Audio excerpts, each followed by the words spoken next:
nosotros duplicamos la cantidad de camas. En 2 meses, que es desde que empezamos el plan de obra, hasta ahora duplicamos la cantidad de camas de terapia intensiva del sistema público de la provincia de Buenos Aires. Hicimos otro tanto de lo que se había hecho en los 200 años anteriores, porque este año cumplimos 200 años. Axel Kicillof habla hasta por los codos. Sin embargo, dirían los semiólogos, el gobernador bonaerense no habla, es hablado por Cristina. En medio de la lucha contra la pandemia criminal, Axel se ha destacado por ser el mayor conspirador contra el trabajo sanitario en común que todos los científicos aconsejan. Axel y su ministro de Salud y comisario político, el doctor Daniel Goyan, no dejan pasar una sola oportunidad para atacar a María Eugenia Vidal y para responsabilizar a los porteños y a Horacio Rodríguez Larreta de la irradiación del virus. Kicillof necesita potenciar la grieta para consolidarse como hijo putativo de Cristina y competir por su corazón con su hijo biológico, Máximo Kirchner. Ambos príncipes quieren ser herederos del trono de la reina. El más sectario, el más autoritario, seguramente se ganará ese lugar. Axel informó que los paquetes de fideos y arroz que decían gestión Axel Kicillof no los había lanzado desde la provincia, pero no condenó con la suficiente energía a Mario Ishi, que fue el responsable de hacerlo en José Cepaz. Lo mismo pasó con el parador para camioneros a la altura de la localidad de Azul. Fue bautizado Centro para Camioneros Axel Kicillof. Otra vez, el gobernador no obligó a nadie a que hicieran semejante gesto chupamedia, pero en la inauguración estuvo el subsecretario de Transporte Alejo Supli. El jefe de Estado provincial no debe tolerar ese culto a la personalidad tan jurásico y elitista. Debe haber ordenado que le cambiaran el nombre antes de enviar a un funcionario. Kicillof es el único que aprovecha y se aprovecha de las conferencias de prensa y los anuncios de cuarentena para contrabandear su ideología y para llevar agua a su molino político. Un oportunismo que mantuvo en silencio a Larreta hasta ayer, cuando se vio obligado a defender a su amiga y compañera de ruta, cuando dijo que tenía una valoración enorme por María Eugenia Vidal, por lo que hizo en la provincia, que tenía una postergación de décadas. Con diplomacia, como es su estilo, Larreta dijo lo que en las redes sociales se decía con ironía y contundencia. Kicillof sostiene que Vidal en 4 años destruyó 29 años de prosperidad que había construido el peronismo. En todos los aspectos, Kicillof hace lo que le ordena Cristina con subordinación y verticalismo. Es que el dedo de ella lo puso en ese lugar. Pero en los últimos tiempos, tal vez presionado por la vice, se ha convertido casi en un parrilli, es decir, en alguien más cristinista que Cristina. Kicillof logró llegar al éxtasis de la desmesura cuando dijo que en 2 meses habían hecho más o menos lo mismo que en los últimos 200 años, recién lo escuchábamos, siempre con el dedito levantado, como corresponde a otro profesor universitario más. Hay un interesante debate adentro de las fuerzas mayoritarias. ¿Quién gana y quién pierde cuando Kicillof castiga a Vidal sentado en la mesa de Larreta al que no se le mueve un músculo? ¿Se valora la combatividad de Axel en su propia tropa? ¿Es un mensaje para Alberto o pierde puntos con los ciudadanos independientes que lo ven como un autoritario desubicado?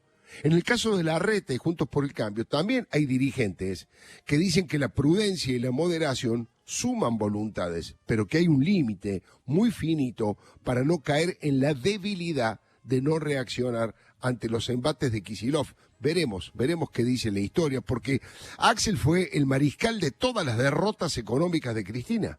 ¿Se acuerda lo que hizo frente a los fondos buitres en su momento? Le debíamos poco más de 3.000 millones de dólares. Por hacerse el guapo y lavarse las manos después de su gestión, obligó a que todos los argentinos tengamos que afrontar una deuda de casi 10.000 millones de dólares. ¿Qué me cuenta? Toda una fortuna en dólares se sumó a la deuda que, en algún momento vamos a tener que poner todos de nuestro bolsillo, los argentinos, para pagar la jodita de Axel y su verborragia típica del infantilismo revolucionario. El déficit primario del 2015 que dejó este muchacho fue el más alto de los últimos 30 años. Aunque quiera maquillar los números, hay que tener la cara de piedra para dejar el escenario político lleno de bombas de tiempo y encima dictar cátedra. Tengo todo estudiado, decía. ¿Se acuerdan? Era como una provocación de el chiquitito, como lo llamó Cristina. Menos mal que dijo que tenía todo estudiado y que nos quedáramos tranquilos. Ningún país del mundo pagó tantos intereses como Kicillof al Club de París. Más que negociaciones, eso fue una rendición, un bajarse los pantalones intolerable. Y encima dejó un rojo de más del 7% del Producto Bruto, es decir, arriba de los 420.000 millones de pesos. Tanto Cristina como Axel negaron hasta la existencia del cepo. Y después, durante la campaña, decían que era imposible salir rápido de esa locura porque la economía iba a estallar. Bueno, se equivocaron en todo. Fue el peor ministro de Economía de la docena de años K. Es raro que no se le haya caído la cara de vergüenza cuando dijo que habían dejado un país floreciente con el 5,4% de desocupación. Más mentiroso no se puede ser. El INDEC decía que había una inflación moderada y razonable, por lo tanto no teníamos que preocuparnos, pero estábamos ocupando el podio de los 3 países del mundo con más inflación junto a Venezuela y Sudán. Ahora, Kicillof decía que todo eso eran inventos de la prensa y las corporaciones. Él devaluó la palabra además del peso. Es imposible encontrar algún éxito en la gestión de Kicillof. Todos los indicadores, absolutamente todos, empeoraron cuando el camporita admirado por Cristina fue designado ministro. En aquellos tiempos se ganó el mote de el más grande devaluador de la historia. Es insólito. Su gobierno hizo que un dólar que estaba a 6 pesos, qué tiempos aquellos, estaba a 6 pesos, pasara a 14 si teníamos en cuenta el dólar bolsa, porque en el paralelo ya había superado la barrera de los 15. Rogelio Frigerio en ese momento lo definió como un cirujano con mal de Parkinson. Y los Kichi Boys, como le decían en su propio gobierno, fueron tan altaneros como Cristina y tan ineficientes como la mayoría de los ministros. Pero esa mega devaluación negada, que castigó ferozmente a los más pobres y a los jubilados, no fue su peor defecto. Lo más grave fue la devaluación de la palabra, el deterioro de la credibilidad de todos los indicadores sociales. Nadie creyó en aquella humillación de no querer medir a la pobreza para no estigmatizar a los pobres. Pocas veces se dijo algo tan antipopular desde una voz presuntamente progresista. Todas sus medidas fueron por capricho, por venganza, destruyeron la cadena de valor y consolidaron la recesión. El relato mentiroso y encubridor de los fracasos de su gestión se cayó a pedazos y el ministro, más marxista de Groucho que de Karl, la ayudó bastante a Cristina en esa tarea tan nefasta y reaccionaria. Un gobierno que se autotitulaba popular y progresista debería haber combatido la pobreza y no ocultar a los pobres hasta convertirlos en los nuevos desaparecidos. Los invisibilizó, como dijo Alberto Fernández en su momento en la televisión cuando era opositor y no cómplice de Cristina. Kicillof lo quiere ocultar, pero en su momento, mientras estudiaba, supo trabajar con Jorge Capitanich en un libro y con el ministro de Economía, Domingo Cavallo, 2 conocidos revolucionarios, como se sabe.